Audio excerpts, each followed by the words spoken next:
So, what's going on, Yidden? We're over here in Herring Review. I'm with my friend Shloime Zionce, aka Chusidel, on social media. So I've been seeing you on social media for years, and I don't actually understand what it is you do, but it's so awesome because like you're a lit Yid and you just travel all over the world and just wrap tefillin everywhere. So what is it that you actually do? It's a good question. I kind of feel like I've been evolving over the years, but essentially my passion and my goal is to travel and see the entire world. It started off as a very selfish passion. I wanted to travel for me so that I can see. But what ended up happening is that once I really started traveling the world and seeing new places, meeting new people, I realized that there's so much you can gain from travel. It can change your entire perspective on the world. Then you can come home, teach your friends and family about things that you've seen, things that you've learned from other cultures, from other people. And at this point, I believe that travel is something that everybody needs to do in order to expand our horizons and see the world for what it truly is, not only through the lens that we were born with, but through our own eyes. Damn. So have you been to every continent? Not yet. Really? Where have you been? I'm missing Antarctica and Australia. I feel like you should have been to Australia by now. I also feel like I should have been to That's Australia. I almost went for Pesach, but Oh. I ended up going to Florida. Is Antarctica gonna happen? Yeah, I mean, you gotta tell. So where's the coolest place you've already been? Like craziest place that like people don't usually go to, especially Yidden. Afghanistan. So what's that like? Because that's controlled by the Taliban. It wasn't controlled fully by the Taliban when I went. Okay. So things have changed, but I've been to Iraq and Lebanon. Wow. How'd you go to Iraq? I went twice actually. I How? went once with a couple of friends who were just bored, and they're like, you know what, let's go to Iraq. We booked tickets, and like 24 hours later we're on the plane. And then the next time I took Lipa Schmelzer with me, and we went there to get inspiration for his album. He's a famous singer, so he wanted to write an album about Talmud Bavli.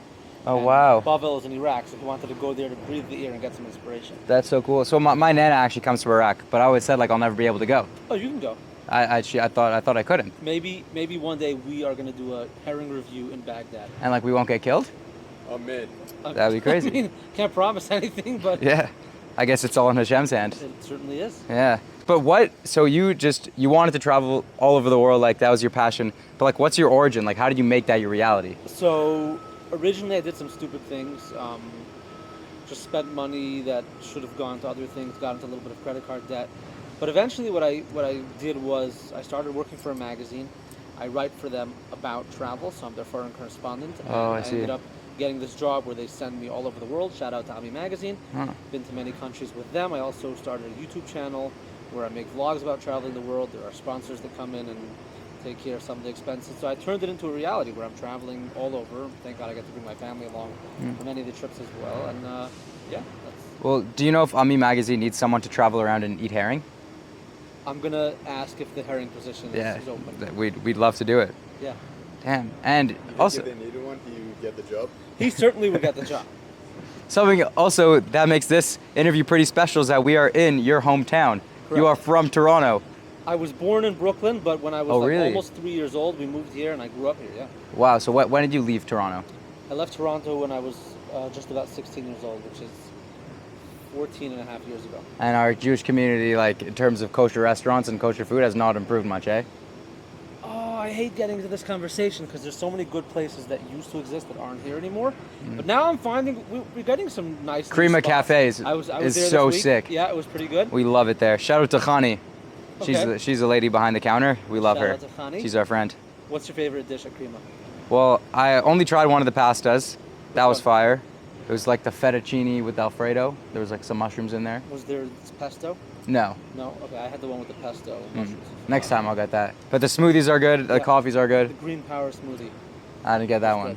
I'll get that one next So time. we're getting new restaurants, which is nice. I do miss some places. Yeah, but like compared to Israel or New York, like it's insane. The kosher food's not open past 10:30. Yeah, we like- got to fix that. Yeah, I don't get like we were just speaking about it. Part of the reason I'm making Aliyah is like how could I raise a family here? You know, like Well, instead of going to Israel and just joining a place that already has kosher food that's open late, why can't you? Like, I'm not trying to talk you out of going to Israel, but Yeah. if you stayed here and opened the place, like you could be the one to save the Yidden. I guess. 30. I guess. Yeah, true. But I might just want to put my efforts elsewhere Yeah. and just enjoy the New Delhi and Zalman's hot dogs. How about a Geschmack Herring like flagship store right In near the Shuk. Beis Hamikdash? We'll do it. Yeah, Beis Open Hamikdash works also. 24/6. And you should be open on Shabbos too. Free herring, like yeah. kiddush, all Yeah. the time. Would We'll you s- have herring in a mikvah? Can we have herring in a mikvah? Can you have herring in a mikvah? That's a very good question. I've never thought about it. My only concern is making a bracha when you're naked. Like, how does that work? Yeah, but it's still a shahakal anyways. It is a Would there be shahakal herring anyway. swimming in the mikvah? I don't think you're supposed to eat live herring swimming in the mikvah, but you know, these are interesting. It reminds me when I was in my yeshiva year in Israel. I was like at a yeshiva with like a bunch of goons from like New York and stuff, and they took us to the mall in Eilat. And you know the thing like where you put your feet and the fish, like Yeah. clean your feet. One guy ate a fish. No, Yeah, I don't know, it just reminded me of that right now. those things One are of the awesome, by Bachram. the way. I Yeah. love those things. I saw a guy stick his face in, Really? like dry skin on his face. Yeah, he was like Oy. holding his nose and stuck his face in. I would never do that. From Toronto, you're back now. It must be pretty crazy, like being from Toronto. Are you a proud Torontonian? Like, are you proud to say you're from here? I am proud to say I'm from here. I believe, like, you know, this might be your reality, but in the greater Jewish world, Toronto is considered to be out of town. Really? But Yeah. we have Rabbi Shlomo Miller. We do have Rabbi Shloime Miller. Everyone He's like- knows him. He's like the OG. Yeah. But still, it's considered to be out of town. Like, Brooklyn is in town, you know. Uh-huh. Manhattan is kind of out of town, too. But don't tell anyone I said that. Uh-huh. Lakewood's in town. Muncie's in town. Toronto's out of town. And I believe that when you live out of town, there's an advantage that people are less focused on what everyone else is doing. They're not keeping up with the Joneses. And it's more like, a lot of people are more humble. I find people to be more sincere, and I'm very happy that I grew up in an out-of-town place. I want to bring my children up in an out-of-town place. It's easier to not get distracted by all of the busyness and craziness and the fads and everything. If you're- You were telling me that we got to get some Breslov action Yes. on this necklace. I don't really know much about Breslov. Like, I was brought up at school. It was Chabad all the time. And Did you go to Chabad school?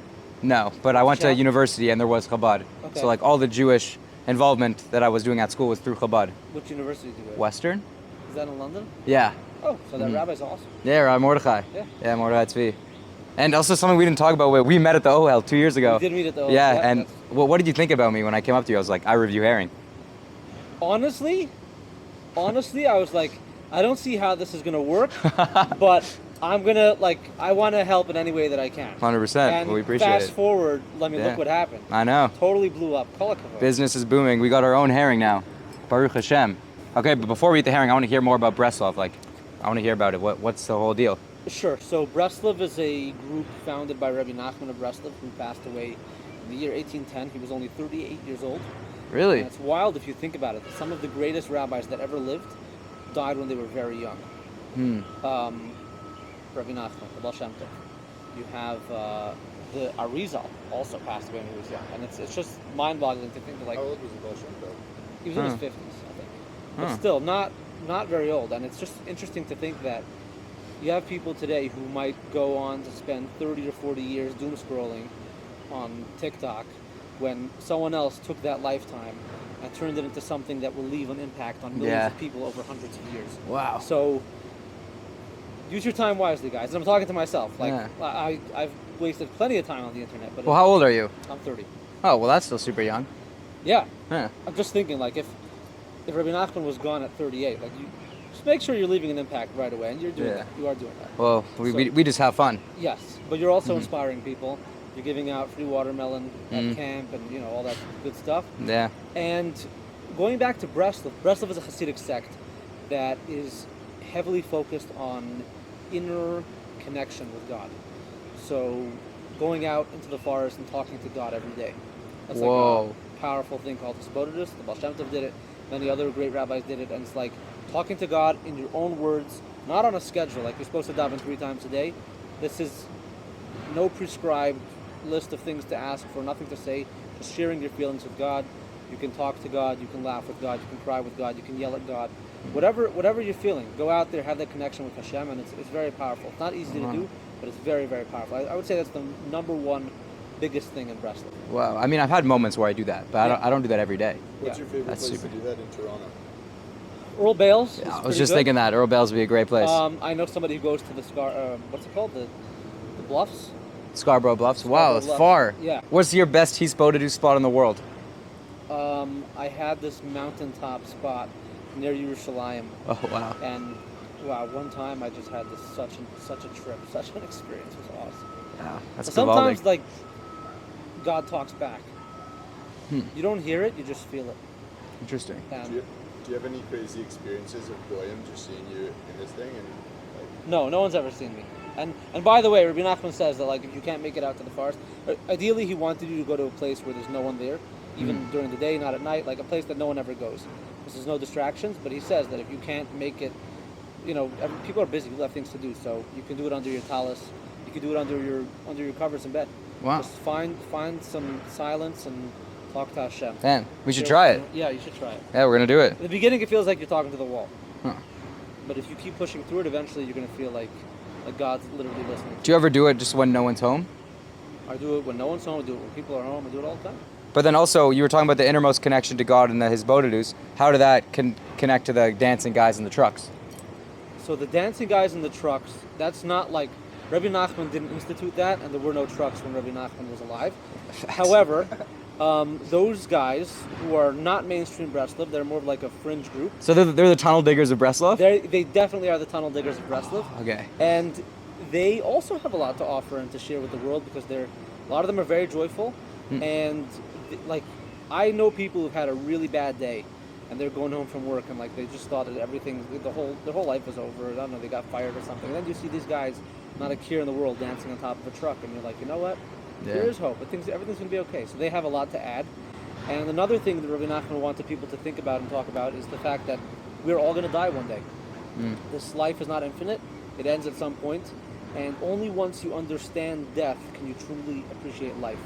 So once you've really pondered your death, this is extreme, but there were Breslov Hasidim who would buy themselves a coffin, get dressed up in shrouds, and every day just lay down in the coffin and meditate a little bit on what it would mean to be dead. Wow. And those people are the happiest people ever.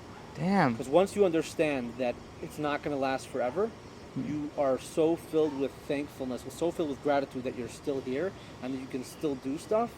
And yeah, it's incredible. That's so awesome. So should we transition into the herring? We should. We're still alive.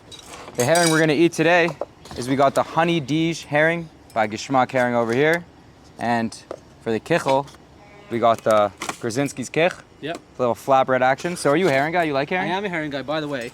Let's I see brought what- this. Oh, baby. I bought it for my Little father monkey for Shabbos. shoulder. I bought it for my father for Shabbos, but Yeah? I'm sure he won't mind if the Yidden Oh, no do way. some damage before. Oh, Do we have any cups? yeah, I can get some cups right now. Yes. What are the other ones? So the 4 flavors are honey Dij, chipotle mayo, BBQ, and OG schmaltz. Yeah. Wow. Are your Yidlings herring eaters? This one is. Yeah, you like herring? Yeah. Nice. He said he You wants could- to try it. Okay, you can try some after. For sure. Okay. Should have the l'chaim, I herring. think brachas wise, we're supposed to have the mazonos first. Okay, so, Yeah. but you know the herring is the ikr, so it's a shahakol. You know what? No, but we, I rest my case. but we can make a mazonos just on the kich. Right. Baruch atah Adonai Eloheinu melech haolam, barei minei mezonot. Amen. Those crackers look good too. Yes, they are. Man, Mmm. it's good kich.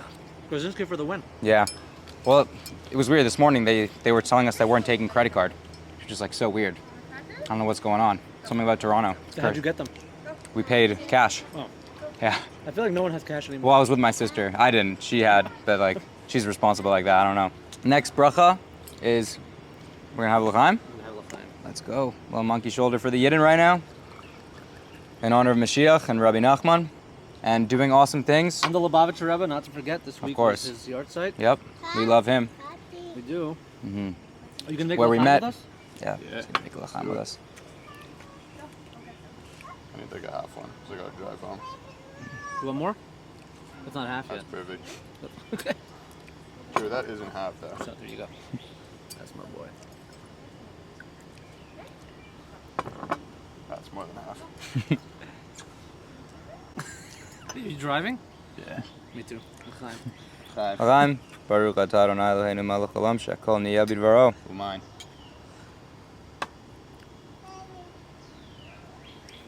Baruch atah Adonai Eloheinu melech haolam, she'hakol niyeh b'dvorei. Baruch atah Adonai melech haolam, she'akol niyeh bidvaro. Amen. Gotta get to 100, eh? Yeah. That's what we're saying. Damn, that's good. Did you bring That's that? Nice and I did bring tasty. it. It's nice. Yeah. So we got the yidlings here. We're gonna eat some herring over here. We got the honey Dige herring. I believe he's a yidling and she's a yidlet, right? I don't know if we like differentiate. I Enjoying think your Slurpee? yidling might be just be co-ed. It's 2024. But Hashem right? differentiated between male and female, so maybe we should too. Yes. Yidlings and yidlets, maybe. Yeah. Okay. Because I feel like the ETTE at the end is like more feminine. 100%. Ooh. Ooh, we lost some There you go. cheese. There's a kick for you. Yeah, it's a bit of a kickle disaster. It was a catastrophe. Yeah. Baruch Hashem, we have lots. Okay, so I need to question your method right here. Yeah. What's go up with ahead. the spoon? Oh, I couldn't find any plastic forks. Okay, fine. Yeah, and I don't want to do the dishes. Right. Yeah. Okay. 'cause But good to question everything. I'm pretty sure we usually use forks. Yeah, no, we do.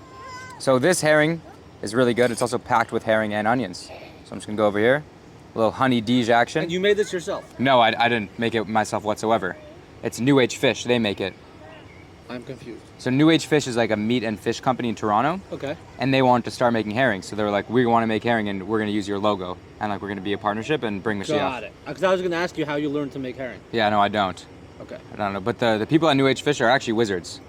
You're gonna see once you try it. Now we're gonna make a shehakol because the herring is yicker. Okay. Baruch atah Adonai Eloheinu melech haolam shekol niyeh bidvaro. Man. I wanted to like cheers you with the. Mm. You can do it again.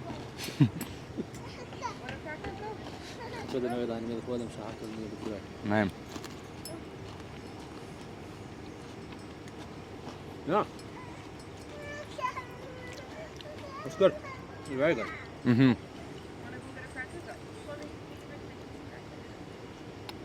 Of course. This is like the best way to go into Shabbos. Herring and l'chaims, Pre-game. it's the best. But now Shabbos we don't have for like another many hours. How many more hours are you going to be sitting here? Well, I don't know. I mean, I could do this until Shabbos. Good for you. Yeah. Are So- you... Go ahead. I'm wondering about this herring. It's called honey Dige. What do you think there's more of? More honey or more Dige? I feel like I tasted the Dige more than the honey. Interesting. Okay. Is that uncommon? 50-50. Yeah. No, let me have another go at it if it's okay. Yeah, for sure. Ooh! That was a nice break. Yeah, this cracker is... You want some kegel? Yeah. There you go. You can have the whole thing. I'm going to go for round two. Round two over here with the honey Dige. It's against Dave Portnoy's rules, but Yeah, that's okay. second bite. Yeah. He's You ever not meet him? He's not Breslov. It's true, he's not. I'm still getting more Dige. More Dige, okay, that's fair. L'chaim, l'chaim. Try some?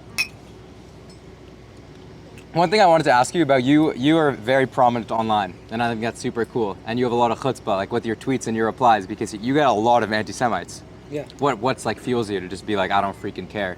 Like I'm proud and I'm putting on my tefillin on the airport and I don't care who is on this flight. So, first of all, generally I don't really care what anyone thinks. If I think I'm doing the right thing, I'll do it and I'll do it publicly. Also, the hate kind of fuels me. Like, when I see anti-Semites losing their minds, getting triggered, kind of gives me more fuel to keep going. Yeah. And, yeah, Yeah. free watermelon. Free water, there's nothing more to it, eh? Well, we can conclude right there.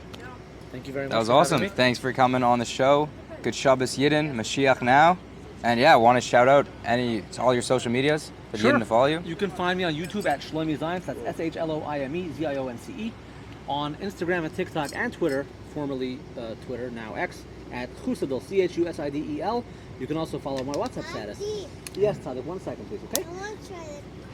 You want to try the cracker? Okay. You can also follow my WhatsApp status at 929-777-5425. And Jeremy, I'm looking forward to eating herring with you in the Beis Hamikdash. Oh, it's going to be crazy. I literally can't Oh, wait. man. Hopefully we'll have more than 4 flavors when that happens. Shit.